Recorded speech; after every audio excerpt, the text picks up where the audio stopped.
Hello ಗೆಳೆಯರೆ, ನಮ್ಮ ಲಾಯಕ್ಸ್ ಪ್ರಸ್ತುತಪಡಿಸುತ್ತಿರುವ ಕನ್ನಡದಲ್ಲಿ ದೈನಂದಿನ ಸುದ್ದಿ ವಿಶ್ಲೇಷಣೆಗೆ ತಮಗೆಲ್ಲರಿಗೂ ಸ್ವಾಗತ. ಇಂದು ನಾವು ನೋಡಿದ್ದೇವೆ ಏಪ್ರಿಲ್ 13, 2026 ದಿ ಹಿಂದೂ ಪತ್ರಿಕೆಯಲ್ಲಿರ್ತಕ್ಕಂಥ ಬಹುಮುಖ್ಯವಾದಂತಹ ಆರ್ಟಿಕಲ್ಸ್ಗಳನ್ನು. ಚರ್ಚೆ ಮೊದಲೇ ಆರ್ಟಿಕಲ್ ಅನ್ನು ನೋಡುವಂಥದ್ದಾದರೆ, Iran US blame each other as talks end without a deal. ಈ ಒಂದು ಇಶ್ಯೂ ನಮಗೆ GS ಪೇಪರ್ 2 ನಡಿನಲ್ಲಿ ಇಂಟರ್ನ್ಯಾಷನಲ್ ರಿಲೇಷನ್ಗೆ ಸಂಬಂಧಪಟ್ಟಂತೆ ಕನೆಕ್ಟ್ ಆಗುವಂಥದ್ದು. ಈ ಒಂದು ಆರ್ಟಿಕಲ್ ನಡಿನಲ್ಲಿ ಪಾಕಿಸ್ತಾನ್ ಹೇಗಾದರೂ ಮಾಡಿ ಒಂದು ವಾರನ್ನು ಕಂಟ್ರೋಲ್ ಮಾಡಬೇಕು ಅಂತ ಎಫರ್ಟ್ಸನ್ನು ಹಾಕ್ತಾ ಇರುವಂಥ ಹಂತದಲ್ಲಿ ಈ ಒಂದು ಎಫರ್ಟ್ಸ್ ಇಲ್ಲಿ ವೇಸ್ಟ್ ಆಗಿದೆ ಅಂತ ಹೇಳ್ಬೋದು. ಕಂಟಿನ್ಯೂಸ್ಲಿ ಒಂದು 21 hours ಅಷ್ಟು ನೆಗೋಸಿಯೇಷನ್ ಮಾಡಿದರೂ ಕೂಡ ಯಾವುದೇ ರೀತಿಯಾದಂಥ ಒಂದು ಡೀಲ್ಗೆ ಇಲ್ಲಿ ಇರಾನ್ ಆಗಿರ್ಬೋದು US ಆಗಿರ್ಬೋದು ಮುಂದಾಗಿಲ್ಲ.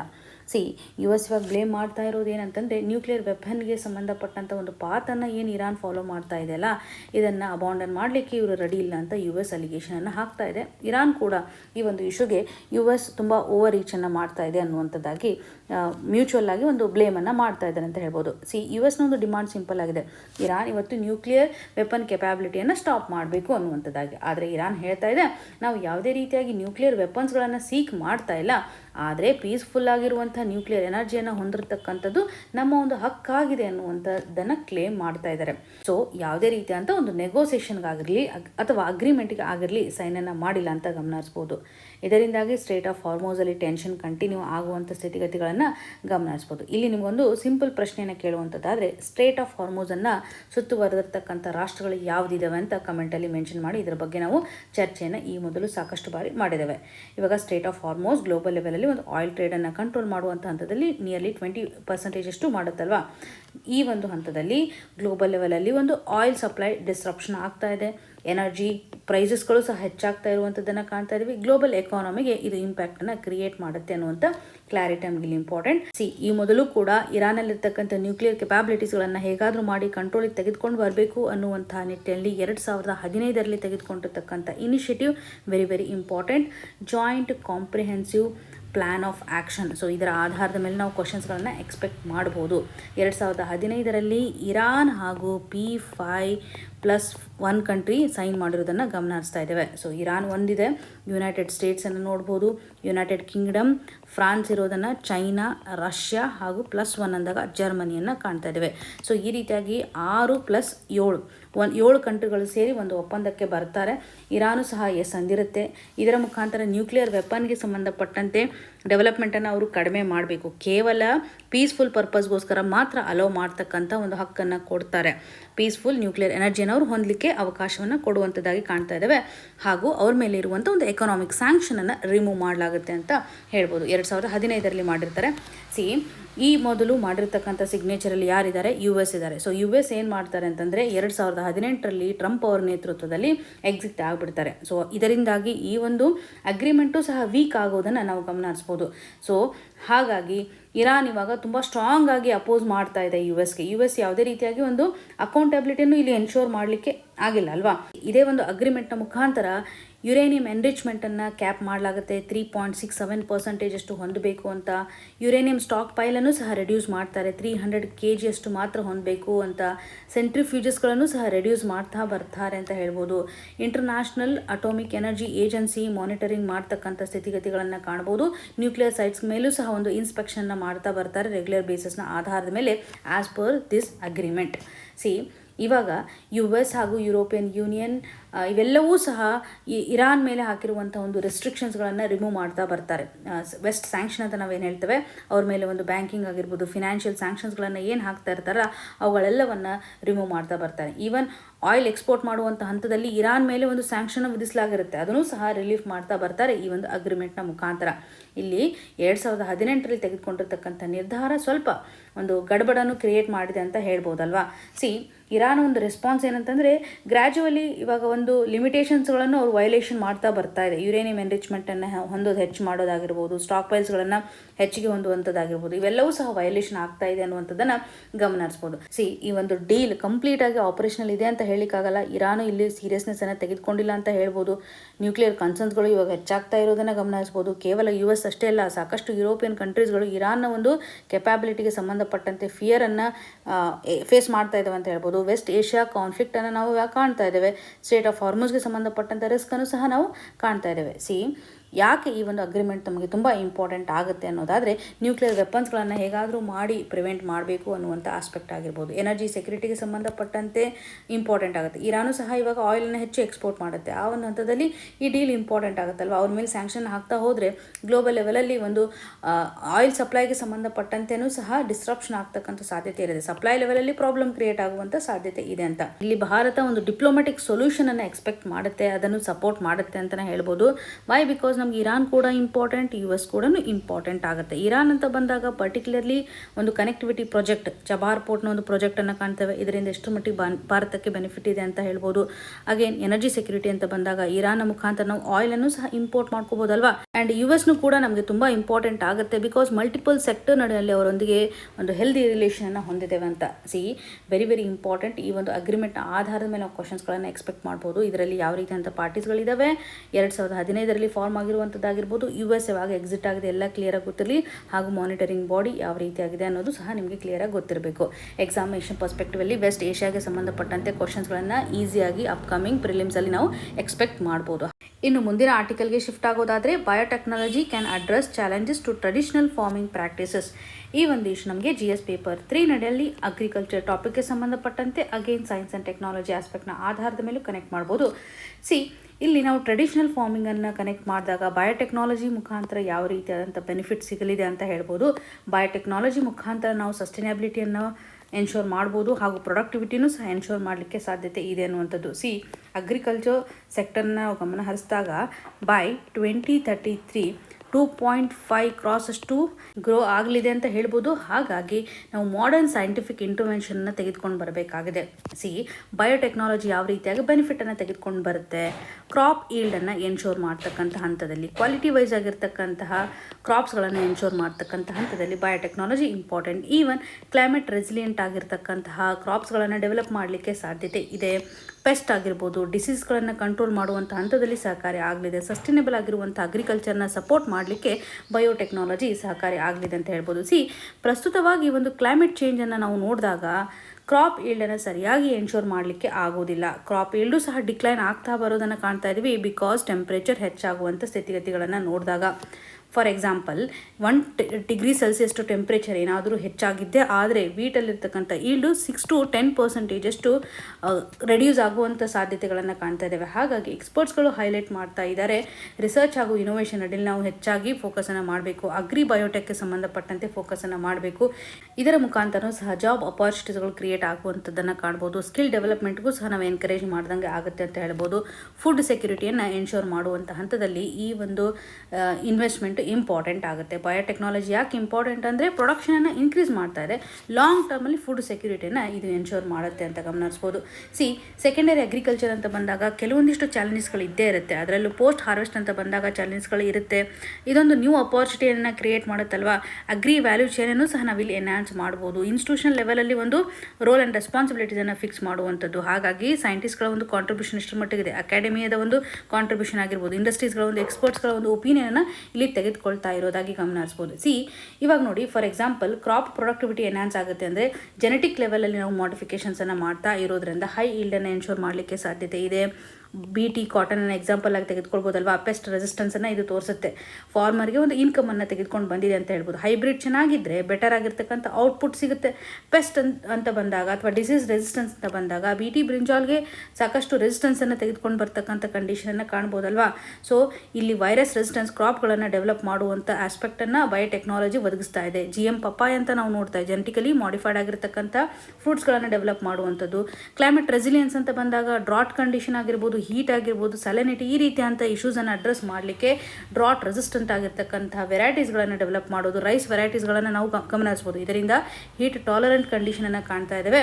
ಹಾಗೂ ನ್ಯೂಟ್ರಿಷನಲ್ ಕ್ವಾಲಿಟಿಯನ್ನು ಸಹ ಎನ್ಹಾನ್ಸ್ ಮಾಡಲಿಕ್ಕೆ ಇವಾಗ ಗೋಲ್ಡನ್ ರೈಸ್ ಅಂತ ಇದೆ, ವಿಟಮಿನ್ E ಅನ್ನು ಅದರಲ್ಲಿ ಹಾಕಿರೋದ್ರಿಂದ, ಅದರಲ್ಲೂ ಬಯೋಫೋರ್ಟಿಫೈಡ್ ಆಗಿರ್ತಕ್ಕಂಥ ಕ್ರಾಪ್ಸ್ಗಳನ್ನು ತರೋದ್ರ ಮುಖಾಂತರ, ಅಯನ್ ರಿಚ್ ಮಿಲೆಟ್ಸನ್ನು ಡೆವಲಪ್ ಮಾಡೋದ್ರ ಮುಖಾಂತರ ನ್ಯೂಟ್ರಿಷನಲ್ ವ್ಯಾಲ್ಯೂ ಸಹ ಮೀಟ್ ಆಗದಂಗೆ ಆಗುತ್ತೆ, ಫುಡ್ ಸೆಕ್ಯೂರಿಟಿನೂ ಸಹ ನಾವಿಲ್ಲಿ ಎನ್ಶೋರ್ ಮಾಡ್ದಂಗೆ ಆಗುತ್ತೆ ಅಂತ ಹೇಳ್ಬೋದು. ರಿಸೋರ್ಸಸ್ಗಳನ್ನು ಎಫಿಷಿಯೆಂಟಾಗಿ ಯೂಸ್ ಮಾಡ್ತಕ್ಕಂಥ ಹಂತದಲ್ಲಿ ಟಿಶ್ಯೂ ಕಲ್ಚರ್ ಎಷ್ಟು ಮಟ್ಟಿಗೆ ಇಂಪಾರ್ಟೆನ್ಸನ್ನು ತೋರಿಸುತ್ತೆ. ಪ್ಲಾಂಟ್ಸ್ಗಳನ್ನು ರ್ಯಾಪಿಡಾಗಿ ನಾವು ಡೆವಲಪ್ ಮಾಡಲಿಕ್ಕೆ ಸಾಧ್ಯತೆ ಇದೆ. ನೈಟ್ರೋಜನನ್ನು ಎಫಿಷಿಯೆಂಟಾಗಿ ಯೂಸ್ ಮಾಡ್ಕೊಳ್ಳಿಕ್ಕೆ ಸಾಧ್ಯತೆ ಇದೆ. ಫರ್ಟಿಲೈಸರ್ಸ್ಗಳನ್ನು ಕಡಿಮೆ ಪ್ರಮಾಣದಲ್ಲಿ ಯೂಸ್ ಮಾಡ್ಬೋದು, ಕಡಿಮೆ ವಾಟರ್ನ ಯೂಸ್ ಮಾಡೋದ್ರ ಮುಖಾಂತರ, ಕಡಿಮೆ ಕೆಮಿಕಲ್ಸ್ಗಳನ್ನು ಯೂಸ್ ಮಾಡೋದ್ರ ಮುಖಾಂತರ ಎಫಿಷಿಯೆಂಟ್ ಆಗಿರ್ತಕ್ಕಂಥ ಮೋರ್ ಪ್ರೊಡಕ್ಟಿವ್ ಆಗಿರ್ತಕ್ಕಂಥ ಪ್ಲಾಂಟ್ಸ್ಗಳನ್ನು ನಾವು ಡೆವಲಪ್ ಮಾಡಲಿಕ್ಕೆ ಸಾಧ್ಯತೆ ಇದೆ ಅಂತ ಹೇಳ್ಬೋದು. ಈವನ್ ಸೆಕೆಂಡರಿ ಅಗ್ರಿಕಲ್ಚರ್ ಅಂತ ಬಂದಾಗ ಅಗ್ರಿ ವೇಸ್ಟನ್ನು ಯಾವ ರೀತಿಯಾಗಿ ನಾವು ಪ್ರೊಸೆಸ್ ಮಾಡ್ತೇವೆ, ಎಂಜಾಮ್ ಬೇಸ್ಡ್ ಆಗಿರುವಂಥ ಫುಡ್ ಪ್ರೊಸೆಸಿಂಗನ್ನು ಎನ್ಶೋರ್ ಮಾಡೋದ್ರ ಮುಖಾಂತರ, ಬಯೋಫ್ಯೂಯಲ್ಸ್ಗಳನ್ನು ಡೆವಲಪ್ ಮಾಡೋದ್ರ ಮುಖಾಂತರ, ಬಯೋಪ್ಲಾಸ್ಟಿಕ್ಸ್ಗಳಾಗಿರ್ಬೋದು, ಇವೆಲ್ಲವೂ ಸಹ ಅಗ್ರಿ ವೇಸ್ಟ್ ಅಲ್ವಾ. ಸೊ ಇದರ ಮುಖಾಂತರ ನಾವು ಪ್ರೊಡಕ್ಟಿವಿಟಿಯನ್ನು ಎನ್ಶೋರ್ ಮಾಡ್ತಾ ಇದ್ದೇವೆ ಅಂತ ಹೇಳ್ಬೋದು. ಹಾಗಾಗಿ ಒಂದು ಮಾಡರ್ನ್ ಫಾರ್ಮಿಂಗ್ ಇಲ್ಲಿ ಇಂಪಾರ್ಟೆಂಟ್. ಜೆನೆಟಿಕ್ ಇಂಜಿನಿಯರ್ ಆಗಿರ್ಬೋದು ಹಾಗೂ ಕ್ರಿಸ್ಪರ್ ಟೆಕ್ನಾಲಜಿಯನ್ನು ಯುಟಿಲೈಸ್ ಮಾಡೋದ್ರ ಮುಖಾಂತರ ನಾವು ಬೆನಿಫಿಟನ್ನು ತೆಗೆದುಕೊಂಡು ಬರಲಿಕ್ಕೆ ಸಾಧ್ಯತೆ ಇದೆ. ಜೀನೋಮ್ ಎಡಿಟಿಂಗ್ ಎಷ್ಟು ಮಟ್ಟಿಗೆ ಅಗ್ರಿಕಲ್ಚರ್ ಸೆಕ್ಟರ್ಗೆ ಬೆನಿಫಿಟನ್ನು ತೆಗೆದುಕೊಂಡು ಬರುತ್ತೆ ಅಂತ ನಾವು ಕನೆಕ್ಟ್ ಮಾಡ್ಬೋದು. ಎಕ್ಸಾಮಿನೇಷನ್ ಪರ್ಸ್ಪೆಕ್ಟಿವ್ ಅಲ್ಲಿ ವೆರಿ ವೆರಿ ಇಂಪಾರ್ಟೆಂಟ್. ಅದರಲ್ಲೂ ಮೇನ್ಸ್ ಅಂತ ಬಂದಾಗ ಅಗ್ರಿಕಲ್ಚರ್ ಆಸ್ಪೆಕ್ಟ್ನ ಆಧಾರದ ಮೇಲೆ ಸಾಕಷ್ಟು ಕ್ವಶನ್ಸ್ಗಳನ್ನು ಕೇಳ್ತಾ ಇದ್ದಾರೆ. ಹಾಗಾಗಿ ಅಗ್ರಿಕಲ್ಚರ್ ಸೆಕ್ಟರ್ನಲ್ಲಿ ಏನು ಪ್ರಾಬ್ಲಮ್ಸ್ಗಳಿದ್ದಾವೆ ಅಂತ ಐಡೆಂಟಿಫೈ ಮಾಡಬೇಕು, ಯಾವ ರೀತಿಯಾದ ಸೊಲ್ಯೂಷನ್ಸ್ಗಳನ್ನು ನಾವು ತೆಗೆದುಕೊಂಡು ಬರ್ಬೋದು, ಹಾಗೂ ಯಾವ ರೀತಿಯಂಥ ಇನೋವೇಷನ್ಸ್ಗಳು, ಯಾವ ರೀತಿಯಾಗಿ ಟೆಕ್ನಾಲಜಿನ ನಾವು ಇಲ್ಲಿ ಅಳವಡಿಸ್ಕೊಳ್ಳಿಕ್ಕೆ ಸಾಧ್ಯತೆ ಇದೆ ಅನ್ನುವಂಥದ್ದನ್ನು ಇನ್ಕ್ಲೂಡ್ ಮಾಡೋದ್ರ ಮುಖಾಂತರ ನೀವು ಬೆಟರ್ ಆನ್ಸರ್ನ ಬರಲಿಕ್ಕೆ ಸಾಧ್ಯತೆ ಇದೆ. So very very important. ಪ್ರಸ್ತುತವಾಗಿ ಒಂದು ಕ್ಲೈಮೇಟ್ ಇಶ್ಯೂಸು ನಡೀತಾ ಇದೆ, ಜೊತೆಗೆ ಅಗ್ರಿಕಲ್ಚರ್ ಲೆವೆಲಲ್ಲೂ ಸಹ ಒಂದು ಗ್ರೋತ್ ಆಗ್ತಾ ಇರೋದ್ರಿಂದ ನಾವು ಟೆಕ್ನಾಲಜಿನ ಅಳವಡಿಸ್ಕೋಬೇಕು ಅನ್ನುವಂಥ ನಿಟ್ಟಿನಲ್ಲಿ ಆರ್ಟಿಕಲನ್ನು ನಾವು ಕಾಣ್ತಾ ಇದ್ದೇವೆ. ಇನ್ನು ಮುಂದಿನದಾಗಿ tourism and trade consensus is vital in leveraging the strategic importance of Nicobar. ಈ ಒಂದು ಇಶ್ಯೂ ನಮಗೆ GS ಪೇಪರ್ 2 ನಡೆಯಲ್ಲಿ ಇಂಟರ್ನ್ಯಾಷನಲ್ ರಿಲೇಷನ್ಗೆ ಸಂಬಂಧಪಟ್ಟಂತೆ ಹಾಗೂ ಸೋಷಿಯಲ್ ಜಸ್ಟಿಸ್ ಆಸ್ಪೆಕ್ಟ್ನ ಆಧಾರದ ಮೇಲೆ GS ಪೇಪರ್ 3 ನಡೆಯಲ್ಲಿ ಗ್ರೋತ್ ಆ್ಯಂಡ್ ಡೆವಲಪ್ಮೆಂಟ್, ಎನ್ವಿರಾನ್ಮೆಂಟ್ ಸಂಬಂಧಪಟ್ಟಂಥ ಇಶ್ಯೂಸನ್ನು ಸಹ ನಾವಿಲ್ಲಿ ಅಡ್ರೆಸ್ ಮಾಡಬೇಕಾಗುತ್ತೆ. ಈ ಒಂದು ಇಶ್ಯೂ ನಮಗೆ ತುಂಬ ಇಂಪಾರ್ಟೆಂಟ್. ಗ್ರೇಟ್ ನಿಕೋಬಾರ್ ಪ್ರಾಜೆಕ್ಟ್ ಆಸ್ಪೆಕ್ಟ್ನ ಆಧಾರದ ಮೇಲೆ ನಾವು ನೋಡುವಂಥದ್ದಾದರೆ ಇದೊಂದು ಮೆಗಾ ಪ್ರಾಜೆಕ್ಟ್ ಅಂತ ಅನ್ಸ್ಕೊಳ್ಳುತ್ತೆ. ನಿಯರ್ಲಿ 92,000 crore ಅಷ್ಟು ಇನ್ವೆಸ್ಟ್ಮೆಂಟನ್ನು ಮಾಡಿದರೆ. ಒಂದು ವಿಷನ್ ಅನ್ನು ಮಾಡುವಂಥದ್ದಾದರೆ ಇಂಟರ್ನ್ಯಾಷನಲ್ ಕಂಟೈನರ್ ಟ್ರಾನ್ಸ್ಶಿಪ್ಮೆಂಟ್ ಪೋರ್ಟನ್ನು ಡೆವಲಪ್ ಮಾಡಬೇಕು ಅನ್ನುವಂತಹ ನಿಟ್ಟಿನಲ್ಲಿ ಯೋಜನೆ ಕಾಣ್ತಾ ಇದ್ದಾವೆ. ಏರ್ಪೋರ್ಟನ್ನು ಡೆವಲಪ್ ಮಾಡೋದು, ಪವರ್ ಪ್ಲಾಂಟ್ಗಳನ್ನು ಡೆವಲಪ್ ಮಾಡುವಂಥ ಹಂತದಲ್ಲಿ ಇಷ್ಟೊಂದು ಇನ್ವೆಸ್ಟ್ಮೆಂಟನ್ನು ಮಾಡ್ತಾ ಇದ್ದಾರೆ. ಈ ಒಂದು ಗ್ರೇಟ್ ನಿಕೋಬಾರ್ ಪ್ರಾಜೆಕ್ಟ್ ನಡಿನಲ್ಲಿ ಐಲ್ಯಾಂಡ್ ಏರಿಯಾವನ್ನು ಗ್ಲೋಬಲ್ ಟ್ರೇಡ್ ಹಬ್ ಆಗಿ ಕನ್ವರ್ಟ್ ಮಾಡಬೇಕು ಅನ್ನುವಂತಹ ನಿಟ್ಟಿನಲ್ಲಿ ಹಾಗೂ ಟೂರಿಸಂ ಆಕ್ಟಿವಿಟೀಸ್ಗಳನ್ನು ಎನ್ಹಾನ್ಸ್ ಮಾಡಬೇಕು ಅಂತ ಸರ್ಕಾರ ಒಂದು ಇಂಟೆನ್ಷನ್ ಅನ್ನು ಹೊಂದಿದೆ. ಟೂರಿಸಂ ಡೆಸ್ಟಿನೇಷನ್ ಆಗಿ ಕನ್ವರ್ಟ್ ಆಗಬೇಕು, ಗ್ಲೋಬಲ್ ಟ್ರೇಡ್ ಹಬ್ ಆಗಿ ಕನ್ವರ್ಟ್ ಆಗಬೇಕು ಅನ್ನುವಂಥ ಮೇಜರ್ ವಿಷನ್ ಅನ್ನು ಈ ಒಂದು ಪ್ರಾಜೆಕ್ಟ್ಗೆ ಸಂಬಂಧಪಟ್ಟಂತೆ ಕನೆಕ್ಟ್ ಮಾಡ್ಬೋದು. ಅದರಲ್ಲೂ ಮಲಕ್ಕಾ ಸ್ಟೇಟ್ಗೆ ತುಂಬ ನಿಯರ್ ಇರೋದ್ರಿಂದ ಗ್ಲೋಬಲ್ ಲೆವೆಲಲ್ಲಿ ಆಗ್ತಾ ಇರುವಂಥ ಒಂದು ಟ್ರೇಡ್ಗೆ ಕಾಂಟ್ರಿಬ್ಯೂಷನನ್ನು ಮಾಡುತ್ತೆ ಹಾಗೂ ಇಂಡಿಯನ್ ಓಷನ್ ನಡೆಯಲ್ಲಿ ಒಂದು ಕಂಟ್ರೋಲನ್ನು ತೆಗೆದುಕೊಂಡು ಬರಲಿಕ್ಕೆ ಸಾಧ್ಯತೆ ಇದೆ. ಗ್ಲೋಬಲ್ ಟ್ರೇಡ್ ನಡೆಯಲ್ಲಿ ಕಂಟ್ರೋಲನ್ನು ತೆಗೆದುಕೊಂಡು ಬರ್ತಕ್ಕಂಥ ಹಂತದಲ್ಲಿ ಭಾರತಕ್ಕೆ ಒಂದು ಮ್ಯಾರಿಟೈಮ್ ಸೆಕ್ಯೂರಿಟಿಯನ್ನು ಸಹ ಒದಗಿಸಲಿದೆ ಅಂತ ಗಮನಿಸಬಹುದು. ಟೂರಿಸಂ ಡೆವಲಪ್ಮೆಂಟ್ ಅಂತ ಬಂದಾಗ ಎಕೋ ಟೂರಿಸಂ ಆಗಿರ್ಬೋದು, ಅಡ್ವೆಂಚರ್ ಟೂರಿಸಂ ಆಗಿರ್ಬೋದು, ಬಯೋಡೈವರ್ಸಿಟಿ ಟೂರಿಸಂಗೆ ಕನೆಕ್ಟ್ ಮಾಡುತ್ತೆ. ಅಗೇನ್ ಇನ್ಫ್ರಾಸ್ಟ್ರಕ್ಚರ್ನ ಡೆವಲಪ್ ಮಾಡ್ತಕ್ಕಂಥ ಹಂತದಲ್ಲಿ ಹೆಲ್ತ್ ಕೇರ್, ಎಜುಕೇಷನ್, ಎಂಟರ್ಟೈನ್ಮೆಂಟ್ಗೆ ಸಂಬಂಧಪಟ್ಟಂತೆಯೂ ಸಹ ಕನೆಕ್ಟ್ ಮಾಡ್ಬೋದು. ಎಕನಾಮಿಕ್ ಬೆನಿಫಿಟ್ ಅಂತ ನೋಡಿದಾಗ ಪಾಪ್ಯುಲೇಷನ್ ಗ್ರೋತು ಜಾಸ್ತಿ ಆಗುವಂಥ ಒಂದು ಸಾಧ್ಯತೆ ಇದೆ ಅಂತ ಹೇಳ್ಬೋದು. ಇದರಿಂದಾಗಿ ಒಂದು ಟೂರಿಸ್ಟ್ ಇನ್ಫ್ಲೋನು ಸಹ ಹೆಚ್ಚಾಗುತ್ತೆ. ಎಂಪ್ಲಾಯ್ಮೆಂಟ್ ಅಪಾರ್ಚುನಿಟೀಸ್ಗಳು ಸಹ ಪ್ಯಾರಲಲ್ಲಿ ಕ್ರಿಯೇಟ್ ಆಗೋದನ್ನು ಗಮನಿಸ್ಬೋದು. ಟೂರಿಸಂಗೆ ಸಂಬಂಧಪಟ್ಟಂತೆ, ಅಲೈಡ್ ಸೆಕ್ಟರ್ಗೆ ಸಂಬಂಧಪಟ್ಟಂತೆ 70% ಅಷ್ಟು ಜಾಬ್ಗಳು ಕ್ರಿಯೇಟ್ ಆಗುತ್ತೆ. ಎನ್ವಿರಾನ್ಮೆಂಟ್ ಕನ್ಸರ್ನ್ಸ್ಗಳು ಇಲ್ಲಿ ಇದ್ದೇ ಇದಾವೆ ಅಂತ ಹೇಳ್ಬೋದು. ರಿಚ್ ಬಯೋಡೈವರ್ಸಿಟಿ ಇರೋದ್ರಿಂದನೂ ಕೂಡ ಇಲ್ಲಿ ಒಂದು ಬಯೋಡೈವರ್ಸಿಟಿ ಲಾಸ್ ಆಗುವಂಥ ಒಂದು ಸಾಧ್ಯತೆ ಇದೆ. ಲಾರ್ಜ್ ಸ್ಕೇಲಲ್ಲಿ ನಾವು ಈ ಒಂದು ಪ್ರಾಜೆಕ್ಟನ್ನು ಮಾಡ್ತಾ ಇದ್ದೇವೆ. ಇದರಿಂದ ಡಿಫಾರೆಸ್ಟೇಷನ್ ಆಗುತ್ತೆ, ಹ್ಯಾಬಿಟೇಟ್ ಲಾಸ್ ಆಗುವಂಥ ಸ್ಥಿತಿಗತಿಗಳನ್ನು ಕಾಣ್ತಾ ಇದ್ದೇವೆ. ಪರ್ಟಿಕ್ಯುಲರ್ಲಿ ಒಂದು ಇಂಡಿಜಿನಸ್ ಗ್ರೂಪ್ಗೆ ಸಂಬಂಧಪಟ್ಟಂತೆ ರೈಟ್ಸ್ಗಳು ಸಹ ವೈಲೇಷನ್ ಆಗ್ತಾ ಇರೋದನ್ನು ಗಮನಿಸ್ತಾ ಇದ್ದೇವೆ. ನಿಕೋಬಾರಿ ಶಾಂಪೇನ್ಗಳ ಒಂದು ಗ್ರೂಪ್ ಇಲ್ಲಿ ವಾಸವಾಗಿರೋದನ್ನು ಕಾಣ್ತಾ ಇದ್ದೇವೆ. ಈ ಒಂದು ಬುಡಕಟ್ಟು ಜನಾಂಗಗಳನ್ನು ಡಿಸ್ಪ್ಲೇಸ್ಮೆಂಟ್ ಮಾಡೋದು, ಅವರಿಗೆ ಬೇಕಾಗಿರುವಂತಹ ಒಂದು ಫಾರೆಸ್ಟ್ ರೈಟ್ಸನ್ನು ಒದಗಿಸ್ತಾ ಇರುವಂಥದ್ದು ಬಿಗ್ಗೆಸ್ಟ್ ಚಾಲೆಂಜನ್ನು ಇದು ತೋರಿಸುತ್ತೆ. ಕೆಲವೊಂದಿಷ್ಟು ಲೀಗಲ್ ಹಾಗೂ ಗವರ್ನೆನ್ಸ್ ಚಾಲೆಂಜನ್ನು ಕಾಣ್ತಾ ಇದ್ದೇವೆ. ಕಲ್ಕತ್ತಾ ಹೈಕೋರ್ಟ್ ನಡೆಯಲ್ಲಿ ಈ ಒಂದು ಕೇಸ್ ಪೆಂಡಿಂಗ್ ಇರೋದನ್ನು ಕಾಣ್ತಾ ಇರುವಂಥದ್ದು. ನ್ಯಾಷನಲ್ ಗ್ರೀನ್ ಟ್ರಿಬ್ಯುನಲ್ ಈ ಒಂದು ಪ್ರಾಜೆಕ್ಟನ್ನು ಅಲೋ ಮಾಡಿದೆ ಬಿಕಾಸ್ ಆಫ್ ಸ್ಟ್ರಾಟಜಿಕ್ ಇಂಪಾರ್ಟೆನ್ಸ್. ಇಲ್ಲಿರುವಂಥ ಇಶ್ಯೂ ಅಂತಂದರೆ ಒಂದು ಡ್ರಾಫ್ಟ್ಗೆ ಸಂಬಂಧಪಟ್ಟಂತೆ ಯಾವುದೇ ರೀತಿಯಂಥ ಕ್ಲಾರಿಟಿಯನ್ನು ಕಾಣ್ತಾ ಇಲ್ಲ. ಕೆಲವೊಂದಿಷ್ಟು ಕಾಂಟ್ರಾಡಿಕ್ಷನ್ ಅಂತ ಬಂದಾಗ ಡೆವಲಪ್ಮೆಂಟ್ ವರ್ಸಸ್ ಎನ್ವಿರಾನ್ಮೆಂಟ್ಗೆ ಸಂಬಂಧಪಟ್ಟಂತೆ ಕಾಣ್ತಾ ಇದ್ದೇವೆ. ಗ್ರೋತ್ ವರ್ಸಸ್ ಟ್ರೈಬಲ್ ರೈಟ್ಸ್ ಆಸ್ಪೆಕ್ಟ್ನ ಆಧಾರದ ಮೇಲೆ ಈ ಒಂದು ಪ್ರಾಜೆಕ್ಟ್ ನಡೆಯಲ್ಲಿ ಟ್ರಾನ್ಸ್ಪರೆನ್ಸಿ ಇಲ್ಲ ಹಾಗೂ ಪಬ್ಲಿಕ್ ಕನ್ಸಲ್ಟೇಷನ್ಗೆ ಸಂಬಂಧಪಟ್ಟಂತ ಒಂದು ಕ್ಲಾರಿಟಿಯನ್ನು ಕಾಣ್ತಾ ಇಲ್ಲ ಅಂತ ಅವರು ಇಲ್ಲಿ ಹೈಲೈಟ್ ಮಾಡ್ತಾ ಇರುವಂಥದ್ದು. ಒಂದು ಇನ್ಕ್ಲೂಸಿವ್ ಆಗಿರುವಂಥ ಕನ್ಸೆನ್ಸಸ್ ಅನ್ನು ತೆಗೆದುಕೊಂಡು ಬರಬೇಕು. ಎಲ್ಲರ ಒಂದು ಒಪ್ಪಿಗೆ ಆಧಾರದ ಮೇಲೆ ಎನ್ವಿರಾನ್ಮೆಂಟ್ ಲೆವೆಲಲ್ಲೂ ಒಂದು ಸೇಫ್ ಗಾರ್ಡನ್ನು ಒದಗಿಸಬೇಕು. ಟ್ರೈಬಲ್ಗೆ ಸಂಬಂಧಪಟ್ಟಂತೆ ರೈಟ್ಸ್ಗಳನ್ನು ಪ್ರೊಟೆಕ್ಷನ್ ಮಾಡೋದು ಇಂಪಾರ್ಟೆಂಟ್ ಹಾಗೂ ಸಸ್ಟೈನೇಬಲ್ ಆಗಿರುವಂಥ ಒಂದು ಡೆವಲಪ್ಮೆಂಟ್ ಮಾಡೆಲನ್ನು ನಾವು ಅಡಾಪ್ಟ್ ಮಾಡ್ಕೋಬೇಕು ಅನ್ನುವಂಥ ನಿಟ್ಟಿನಲ್ಲಿ ಎಕ್ಸಾಮಿನೇಷನ್ ಪರ್ಸ್ಪೆಕ್ಟಿವ್ ಅಲ್ಲಿ ಈ ಒಂದು ಇಶ್ಯೂ ಇಂಪಾರ್ಟೆಂಟ್. ಇನ್ನು ಮುಂದಿನದಾಗಿ biomass stoves a cleaner cheaper alternative to LPG. ಈ ಒಂದು ಇಶ್ಯೂ ನಮಗೆ GS ಪೇಪರ್ 3 ನಡೆಯಲ್ಲಿ ಎನರ್ಜಿ ಸೆಕ್ಯೂರಿಟಿ ಆಸ್ಪೆಕ್ಟ್ನ ಆಧಾರದ ಮೇಲೆ ಹಾಗೂ ಎನರ್ಜಿ ರಿಸೋರ್ಸ್ನ ಆಧಾರದ ಮೇಲೆ ಕನೆಕ್ಟ್ ಮಾಡುವಂಥದ್ದು. ಈ ಒಂದು ಆರ್ಟಿಕಲ್ ನಡೆಯಲ್ಲಿ LPG ಕ್ರೈಸಿಸ್ಗೆ ಸಂಬಂಧಪಟ್ಟಂಥ ಸೊಲ್ಯೂಷನನ್ನು ಎಂಫೋಸಿಸ್ ಮಾಡ್ತಾ ಇದ್ದಾರೆ. LPG ಪ್ರೈಸಸ್ ಇವಾಗ ಹೆಚ್ಚಾಗ್ತಾ ಇರೋದನ್ನು ಕಾಣ್ತಾ ಇದ್ದೀವಿ. ಹಾಗಾಗಿ ಸಾಕಷ್ಟು ಜನ ಫೈರ್ವುಡನ್ನು ಮತ್ತೆ ಯೂಸ್ ಮಾಡುವಂಥ ಹಂತದಲ್ಲಿ ಶಿಫ್ಟ್ ಆಗ್ತಾ ಇದ್ದಾರೆ. ರೂರಲ್ ಹೌಸ್ ಹೋಲ್ಡ್ಗಳಿಗೆ ಬರ್ಡನ್ ಕ್ರಿಯೇಟ್ ಆಗ್ತಾ ಇದೆ. ಮಹಿಳೆಯರಿಗೂ ಸಹ ಒಂದು ಟೈಮ್ ಹಾಗೂ ಎಫರ್ಟ್ಸನ್ನು ಕಡಿಮೆ ಮಾಡ್ತಕ್ಕಂಥ ಹಂತದಲ್ಲಿ ನಾವು LPGಯನ್ನು ಅಳವಡಿಸ್ಕೊಳ್ಳಿಕ್ಕೆ ಮುಂದಾಗ್ತಾ ಇದ್ವಿ. ಇವಾಗ ಒಂದು ಪೊಲ್ಯೂಷನ್ ಆಸ್ಪೆಕ್ಟ್ ಅಂತ ಬಂದಾಗ, ಹೆಲ್ತ್ ಹಜಾರ್ಡನ್ಸ್ ಅಂತ ಬಂದಾಗ ಫೈರ್ವುಡನ್ನು ಯೂಸ್ ಮಾಡೋದ್ರಿಂದ ಹೆಚ್ಚಾಗುತ್ತೆ ಅಲ್ವಾ. ಹಾಗಾಗಿ ನಾವು LPGನ ಯೂಸ್ ಮಾಡ್ತಾ ಇದ್ವಿ. ಇವಾಗ ನೋಡಿ, ಪ್ರಸ್ತುತವಾಗಿ ಕ್ರೈಸಿಸ್ ನೋಡಿದಾಗ ಅದರಲ್ಲೂ ಸಪ್ಲೈಗೆ ಸಂಬಂಧಪಟ್ಟಂಥ ಕನ್ಸರ್ನನ್ನು ಕಾಣ್ತಾ ಇದ್ದಾವೆ ಹಾಗೂ ಅಫೋರ್ಡೆಬಿಲಿಟಿಗೆ ಸಂಬಂಧಪಟ್ಟಂಥ ಚಾಲೆಂಜಸ್ಗಳು ಸಹ ಕ್ರಿಯೇಟ್ ಆಗ್ತಾ ಇದೆ. ಇವಾಗ ಟ್ರೆಡಿಷನಲ್ ವೇನಲ್ಲಿ ನಾವು ಯೂಸ್ ಮಾಡ್ತಕ್ಕಂಥ ಚೂಲಾಸ್ಗಳನ್ನು ಯಾಕೆ ಹೆಚ್ಚು ಯೂಸ್ ಮಾಡಬಾರ್ದು ಅಂತ, ಮಡ್ ಯೂಸ್ ಮಾಡೋದ್ರ ಮುಖಾಂತರ ಒಂದು ಒಲೆಗಳನ್ನು ಮಾಡ್ತಾರೆ, ಅದರ ಮುಖಾಂತರ ಒಂದು ಸೌದೆಯನ್ನು ಡೆವಲಪ್ ಮಾಡ್ತಾ ಇರ್ತಾರಲ್ಲ. ಈ ಒಂದು ಹಂತದಲ್ಲಿ ನಾವು ಮತ್ತೆ ಟ್ರೆಡಿಷನಲ್ ಮೆಥಡನ್ನು ಸ್ವಲ್ಪ ಮಾಡರ್ನ್ ವರ್ಷನ್ನ ಮುಖಾಂತರ ಹೈ ಎಫಿಷಿಯನ್ಸಿಯನ್ನು ಎನ್ಶೋರ್ ಮಾಡೋದ್ರ ಮುಖಾಂತರ ಕಡಿಮೆ ಸ್ಮೋಕನ್ನು ಎಮಿಷನ್ ಮಾಡ್ತಕ್ಕಂಥ ಹಂತದಲ್ಲಿ ಮಾಡರ್ನೈಸೇಷನ್ನ ತೆಗೆದುಕೊಂಡು ಬರ್ಬೋದು ಈ ಒಂದು ಟ್ರೆಡಿಷನಲ್ ಮೆಥಡ್ ನಡಿನಲ್ಲಿ ಅಂತ ಆರ್ಟಿಕಲಲ್ಲಿ ಮೆನ್ಷನ್ ಮಾಡ್ತಾ ಇದ್ದಾರೆ. ಇದರಿಂದಾಗಿ ಒಂದು ಎನ್ವಿರಾನ್ಮೆಂಟಲ್ ಆಗಿರ್ಬೋದು, ಹೆಲ್ತ್ ಬೆನಿಫಿಟನ್ನು ಸಹ ನಾವು ಟ್ಯಾಕಲ್ ಮಾಡ್ಬೋದು. ಇವಾಗ ಹೆಚ್ಚಿನ ಪ್ರಮಾಣದಲ್ಲಿ ಸೌದೆ ಒಲೆಗಳನ್ನು ಯೂಸ್ ಮಾಡೋದ್ರ ಮುಖಾಂತರ ಸ್ಮೋಕ್ ರಿಲೀಸ್ ಆಗುತ್ತೆ, ಕಾರ್ಬನ್ ಡೈಆಕ್ಸೈಡ್ ರಿಲೀಸ್ ಆಗುತ್ತೆ, ಸಾಕಷ್ಟು ಹಾರ್ಮ್ಫುಲ್ ಗ್ಯಾಸಸ್ಗಳು ರಿಲೀಸ್ ಆಗುತ್ತೆ. ಈ ಒಂದು ಗ್ಯಾಸಸ್ಗಳನ್ನು ಕ್ಯಾಪ್ಚರ್ ಮಾಡುವಂಥ ಮೆಥಡ್ಗಳನ್ನು ಅಳವಡಿಸ್ಕೋಬೋದಲ್ವಾ. ಇಂಡೋರ್ ಏರ್ ಪೊಲ್ಯೂಷನ್ನ ತಡೆಗಟ್ಟೋದು ತುಂಬ ಇಂಪಾರ್ಟೆಂಟ್ ಆಗುತ್ತೆ. ಫೈರ್ವುಡ್ ಯೂಸನ್ನು ನಾವು ಟ್ರೆಡಿಷನಲಾಗಿ ಏನು ಮಾಡ್ತಾ ಇದೀವಲ್ಲ ಅದನ್ನು ಒಂದು ಬೆಟರ್ ವೇನಲ್ಲಿ ಎಫಿಷಿಯೆಂಟಾಗಿ ಯೂಸ್ ಮಾಡಬೇಕು ಅಂತ. ಎಫಿಷಿಯನ್ಸಿ ಅಂತ ಬಂದಾಗ ಟ್ರೆಡಿಷನಲಾಗಿ ಯೂಸ್ ಮಾಡ್ತಕ್ಕಂತಹ ಚೂಲಾಸ್ಗಳು ನಿಯರ್ಲಿ 10% ಎಫಿಷಿಯನ್ಸಿಯನ್ನು ತೋರಿಸ್ತವೆ ಅಂತ ಹೇಳ್ಬೋದು. ಇಂಪ್ರೂವ್ ಮಾಡಿರ್ತಕ್ಕಂತಹ ಕುಕ್ ಸ್ಟವ್ಸ್ಗಳನ್ನು ನಾವು ನೋಡಿದಾಗ 38 to 45% ಎಫಿಷಿಯನ್ಸಿಯನ್ನು ತೋರಿಸ್ತವೆ ಅಂತ. ಇದರಿಂದಾಗಿ ನಾವು ಫ್ಯೂಯಲನ್ನು ಯೂಸ್ ಮಾಡ್ತಕ್ಕಂಥದ್ದು 50 to 66% ರೆಡ್ಯೂಸ್ ಆಗ್ತಾ ಬರುತ್ತೆ. ಹಾಗಾಗಿ ಮಾಡರ್ನ್ ಆಗಿರುವಂಥ ಚೂಲಾಸ್ಗಳನ್ನು ಡೆವಲಪ್ ಮಾಡಬೇಕು ಅನ್ನುವಂಥ ಆಸ್ಪೆಕ್ಟನ್ನು ಇಲ್ಲಿ ಅಡ್ರೆಸ್ ಮಾಡ್ತಾ ಇದ್ದಾರೆ. ಸಸ್ಟೈನಬಿಲಿಟಿ ಅಂತಲೂ ಬಂದಾಗ ಇವಾಗ ಫೈರ್ವುಡನ್ನು ಯೂಸ್ ಮಾಡ್ತಾರಲ್ಲ, ಇವುಗಳನ್ನು ರಿನ್ಯೂವಲ್ ಮಾಡಲಿಕ್ಕೆ ಸಾಧ್ಯತೆ ಇದೆ, ರೆಸ್ಪಾನ್ಸಿಬಲ್ ಆಗಿ ಯೂಸ್ ಮಾಡಬೇಕು. ಹಾಗಾಗಿ ಎಕ್ಸ್ಟ್ರಾಕ್ಷನ್ ಮಾಡ್ತಕ್ಕಂಥ ಹಂತದಲ್ಲಿ ನಾವು ಮತ್ತೆ ರೀಗ್ರೋ ಮಾಡ್ತಕ್ಕಂಥ ಕಂಡೀಷನ್ನು ಸಹ ಎನ್ಶೋರ್ ಮಾಡಬೇಕಾಗುತ್ತೆ. ಅಗ್ರಿಕಲ್ಚರ್ ವೇಸ್ಟ್ ಆಗಿರ್ಬೋದು, ಡಸ್ಟ್ಗಳನ್ನು ನಾವು ಯುಟಿಲೈಸ್ ಮಾಡ್ಕೋಬೋದಲ್ವಾ. ಇದರಿಂದಾಗಿ ನಮ್ಮ ಒಂದು ಎನರ್ಜಿ ರಿಕ್ವೈರ್ಮೆಂಟ್ಸು ಸಹ ಫುಲ್ಫಿಲ್ ಆಗುತ್ತೆ, ಜೊತೆಗೆ ಸೇವಿಂಗ್ಸನ್ನು ಸಹ ಮಾಡಲಿಕ್ಕೆ ಸಾಧ್ಯತೆ ಇರುತ್ತೆ. ಇವಾಗ 4 kg ಫೈರ್ವುಡನ್ನು ಯೂಸ್ ಮಾಡುವಂಥದ್ದು 1 kg LPG ಎನರ್ಜಿಯನ್ನು ಕೊಡುತ್ತೆ. ಅಷ್ಟರ ಮಟ್ಟಿಗೆ ಒಂದು 60% ಎನರ್ಜಿ ಸೇವಿಂಗನ್ನು ನಾವಿಲ್ಲಿ ಎನ್ಶೋರ್ ಮಾಡ್ಬೋದು. ಕಾಸ್ಟ್ ಎಫೆಕ್ಟಿವ್ನೆಸ್ಸು ಸಹ ಚೆನ್ನಾಗಿರುತ್ತೆ ಅಂತ ಗಮನಿಸ್ಬೋದು. ಹಾಗಾಗಿ ಒಂದು ಸಪ್ಲೈ ಚೈನ್ಗೆ ಸಂಬಂಧಪಟ್ಟಂಥ ಪ್ರಾಬ್ಲಮನ್ನು ಕಾಣ್ತಾ ಇದ್ದೇವೆ. ಇನ್ಫ್ರಾಸ್ಟ್ರಕ್ಚರ್ನ ಡೆವಲಪ್ ಮಾಡೋದು ಇಲ್ಲಿ ಇಂಪಾರ್ಟೆಂಟ್ ಆಗುತ್ತೆ. ಬಯೋಮ್ಯಾಸಸ್ಸನ್ನು ನಾವು ರಿಸೋರ್ಸಸ್ ಆಗಿ ಯೂಸ್ ಮಾಡ್ತಕ್ಕಂಥ ಹಂತದಲ್ಲಿ ವುಡ್ಡನ್ನು ಕನ್ಸಿಡರ್ ಮಾಡ್ಬೋದು, ಕ್ರಾಪ್ ವೇಸ್ಟ್ ಆಗಿರ್ಬೋದು, ಡಂಗ್ ಕೇಕ್ ಆಗಿರ್ಬೋದು. ಇಲ್ಲಿ ನಾವು ಒಂದು ಸರ್ಕ್ಯುಲರ್ ಎಕಾನಮಿಯನ್ನು ಪ್ರಮೋಟ್ ಮಾಡಬೇಕಾಗುತ್ತೆ. ವೇಸ್ಟಿಂದ ಫ್ಯೂಯಲ್ ಆಗಿ ಕನ್ವರ್ಟ್ ಮಾಡ್ತಕ್ಕಂಥ ಒಂದು ಆಸ್ಪೆಕ್ಟ್. ಲೋಕಲ್ ಎನರ್ಜಿ ಸಿಸ್ಟಮನ್ನು ಎನ್ಹಾನ್ಸ್ ಮಾಡ್ದಂಗೆ ಆಗುತ್ತೆ. LPG ಮೇಲೆ ಇರ್ತಕ್ಕಂಥ ಒಂದು ಅವಲಂಬನೆಯೂ ಸಹ ಕಡಿಮೆ ಆಗುತ್ತಾ ಬರುತ್ತೆ. ಪ್ರಾಪರ್ ಆಗಿರ್ತಕ್ಕಂಥ ಯೂಸ್ ಮಾಡೋದ್ರ ಮುಖಾಂತರ ಪೊಲ್ಯೂಷನನ್ನು ಸಹ ನಾವಿಲ್ಲಿ ಕಡಿಮೆ ಮಾಡ್ಬೋದು. ಪೊಲ್ಯೂಷನ್ ರಿಸ್ಕ್ನ ಆಧಾರದ ಮೇಲೆ ನಾವು LPGಗೆ ಶಿಫ್ಟ್ ಆಗಿರೋದನ್ನು ಕಾಣ್ತಾ ಇದ್ದೇವಲ್ಲ, ಎಫೆಕ್ಟಿವ್ ಆಗಿ ಇಲ್ಲಿ ಯೂಸ್ ಮಾಡಬೇಕು. ಅವೇರ್ನೆಸ್ಸನ್ನು ತರೋದ್ರ ಮುಖಾಂತರ, ಅವೇರ್ನೆಸ್ ಗ್ಯಾಪ್ ಏನಿದೆಯಲ್ಲ ಅದರ ಮುಖಾಂತರನೂ ಸಹ ಪೊಲ್ಯೂಷನ್ ತಡೆಗಟ್ಟಬಹುದು. ಬಿಹೇವಿಯರಲ್ ಚೇಂಜ್ ಇಲ್ಲಿ ಇಂಪಾರ್ಟೆಂಟ್ ಹಾಗೂ ಸಸ್ಟೈನಬಲ್ ಆಗಿ ನಾವು ಬಯೋಮಾಸಸ್ಗಳನ್ನು ಯಾವ ರೀತಿಯಾಗಿ ಯೂಸ್ ಮಾಡ್ತೇವೆ ಅನ್ನುವಂಥ ಆಸ್ಪೆಕ್ಟು ವೆರಿ ಇಂಪಾರ್ಟೆಂಟ್.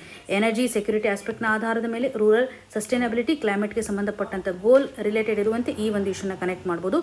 ಇವತ್ತು ಡಿಸ್ಕಸ್ ಮಾಡಿರುವಂಥ ಆರ್ಟಿಕಲ್ಸ್ಗಳು ನಿಮಗೆ ನೀಟಾಗಿ ಅರ್ಥ ಆಗಿದೆ ಅಂತ ಭಾವಿಸ್ತಾ ಇದ್ದೀನಿ. ನಿಮ್ಗೆ ಏನೇ ಕನ್ಸರ್ನ್ ಇದ್ರೂ ಕೂಡ ಕಮೆಂಟ್ ಸೆಕ್ಷನ್ಲಿ ಮೆನ್ಷನ್ ಮಾಡಿ ಅಂತ ಹೇಳ್ತಾ ಆಲ್ ದ ವೆರಿ ಬೆಸ್ಟ್. ಧನ್ಯವಾದಗಳು.